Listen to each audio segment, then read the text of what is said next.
Today I'm getting ready for my guests who are driving all the way from Kentucky.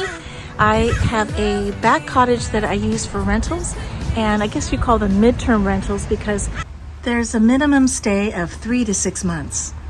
It's usually out of town medical professionals who come to stay, and I want to make sure they feel welcome right out of the gate. So today I want to make sure that I cut some of the Madagascar jasmine that's been growing on the vine so well. They're also called wedding flowers because they smell so beautiful. So I thought I would cut a few, put them on the kitchen table when the guests arrive, and I think it'll make them feel very welcome. We took this petite beach cottage down to the studs.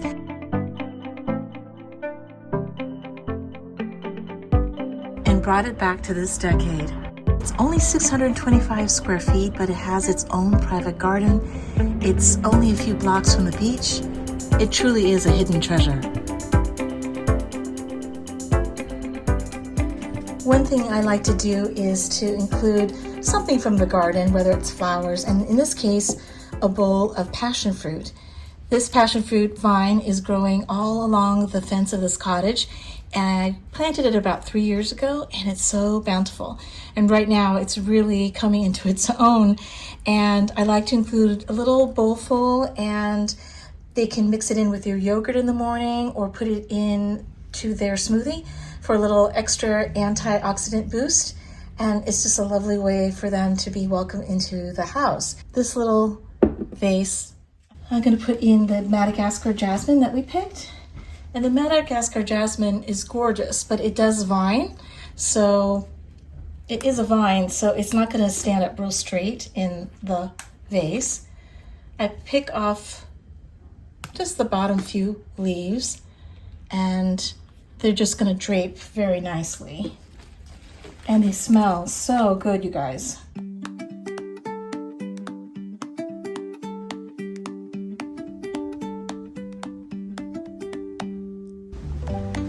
Now I wanted to show you around the cottage because it's only 625 square feet. I had to really think about maximizing space. A lot of my small space tips and tricks I really applied to this space. One thing I did was the original door to this bedroom used to be here. And this was just one solid wall. But there was no light that went into this room. I asked if we could move the door opening to the bedroom here so that we could get the beautiful sun and wind from the garden into the bedroom. And because when you put in a door, you are really using up like close to 4 to 6 feet of space just to open the door into the bedroom. This sliding barn door is fantastic because obviously it takes up no floor space or square footage to get in. Because most of my tenants are coming from out of town or out of state, I like to include little touches of California into the cottage that don't scream, I love California, but are really subtle. Now these are such beautiful branches from the manzanita tree, which are found in California. And there's something so sculptural about the wood that I like having them on the wall as art. And then in the bedroom, I have driftwood from the beach that I hung into the ceiling just with little eye hooks. And then people can literally hang their hats, their scarves onto this little piece of wood, which I think is so beautiful. I love driftwood. Here I made my own version of a linen Pray for Surf banner that I framed. All I did was I cut out of felt the letters, and sort of the more rustic the better, and hung them on a piece of Irish linen. And I hand stitched it because I like the look of hand stitching. So this is a riff off of a much more expensive art piece. If you live in a small space and you love smartly designed things for small spaces, you have to check out Yamazaki Home. It's a company that's based in Japan, designed in Japan for small space living. And here is a slim leaning coat rack that I got for this space. And it's so well made. This is wood. The metal is very sturdy. And I think it's very architectural looking and has a very slim profile. And I bought these hangers. Don't you just love the black? And the hangers are from Target. When you're furnishing a midterm or short-term rental, you really want to repurpose the beautiful items, extra furnishings that you might have from another room that you might not need. And so that's the first thing that you want to look for. And this is a table I made out of vintage paint by number canvases, and I just cut it to fit a Martha Stewart pewter table. I really liked these lamps. I love the look of the wood, and I really like this striped wire cover. And because there's not much space, I wanted to make sure it was easy for people to charge their iPhones and their electronics. The majority of my tenants are either traveling nurses or traveling medical professionals. So I wanted to make sure, thanks to one of my previous tenants, that we have either blackout or darkening curtains. Many of them work overnight and sleep during the day. So that's one thing that I wanted to make sure that I included. I liked including this mirror that had a shelf included so people can put their cosmetics or toiletries or their perfumes on here, and it's a 2-for-1. So even though you have a mirror, look for something that also has storage capabilities. Now, I could have put a small chest of drawers on this wall. There's no room, obviously, on this wall for any kind of storage. So here in the living room, I bought this nice solid wood. I only want to buy solid wood pieces now.